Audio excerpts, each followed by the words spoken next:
Welcome back, and joining us now on the show is Rajesh Agarwal. He's MD at Insecticides India Limited. Mr. Agarwal, hi, thank you so much for joining in. I mean, this is one sector that clearly has been growing, and agriculture has been in favor and conversation for some time now, especially as we look at that deal that India is doing with UK and Australia and, of course, US as well.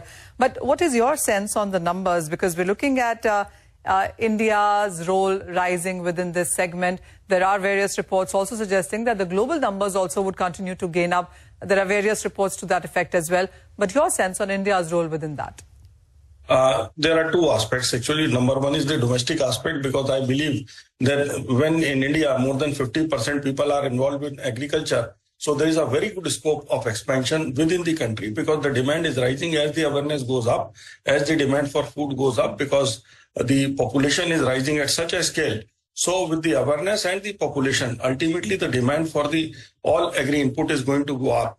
Yes, India is one manufacturing country, because after China, India is the only solution which can provide the AIs to the world, which can provide the white labeling products to the world, and also take our brands to the international markets.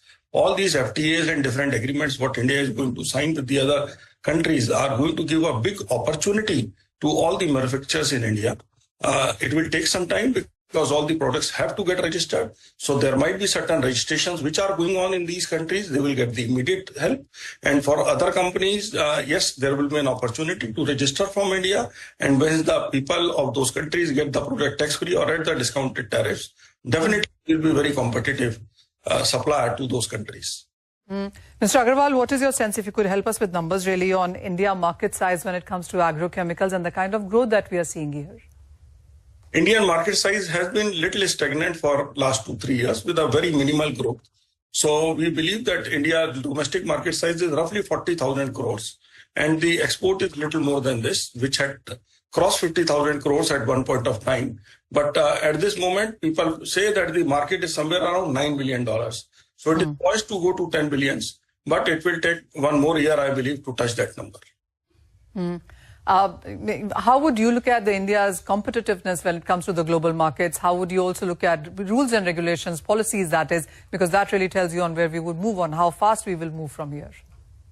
India cooperates a lot if we have to do the registration for exports. So we get the export registrations very, very fast. But sometimes many countries ask for the domestic registration, and there is a lot of data generation. So we have to do a lot of data generation here in India. And then all the bioefficacy trials are to be conducted again into the countries where you wish to sell. So overall, that's a tedious policy, which from country to country, 1 year to 5, 6, 7 years time is required. So many things are in process for most of the companies which are into international business. So things are always under process, and we have to plan for at least a decade, even for the domestic markets as well as the international markets. So always the R&D teams, the development teams are on toes, and they are regularly working in the development of the new products, new solutions for the farmer around the world, I would say. So India is well prepared, because when it comes to synthesis, as I told you before, after China, India is today in the leading position. And India is one area where you can manufacture 12 months a year and fulfill the demand of the markets. Well, that's interesting to know, because that really was my next question on when you look at the global markets changing, Indian markets as well changing as well. As you said, India seems to be responding quite well to it. We have a capacity where we can run it for 12 months too. So when it comes to investments or capex within the sector, has that seen a growth too? Yes, 2 decades were very, very lull. From 1995 to 2015, I didn't see any investments coming in the business. But in this decade, all the leading companies in the country have invested into backward integration. Some companies are very aggressive. They are investing in R&D, in setting up the plants for backward and forward integration. Insecticides India is one of them, actually. So, yes, we see a lot of investment coming in that trade, and there is a good opportunity both in the domestic markets as well as the international market. Mr. Agarwal, I'll also come in on the tariff point. You did touch it briefly initially in the conversation, but do you see an impact of that one?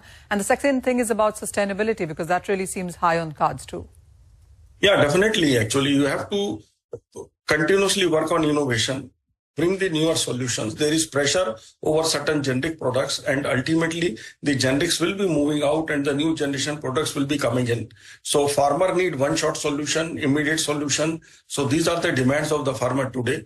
The biological products are also coming in, but that market is very, very small. So ultimately it appears that the chemical market is only going to rule for a few years. But yes, the biologicals will also see their entry. So we are working in both the direction. Overall, the opportunity in front of the industry is very good.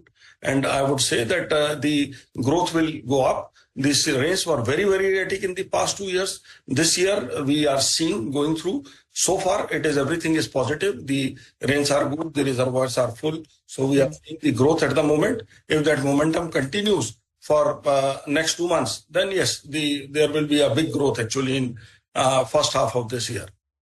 Okay, interesting. If the rain continues, everything goes well, then we could see good growth coming in. Thank you so much, Mr. Agarwal, as well as Manisha, for joining in with us for this conversation. We'll be keeping an eye out on the sector as well.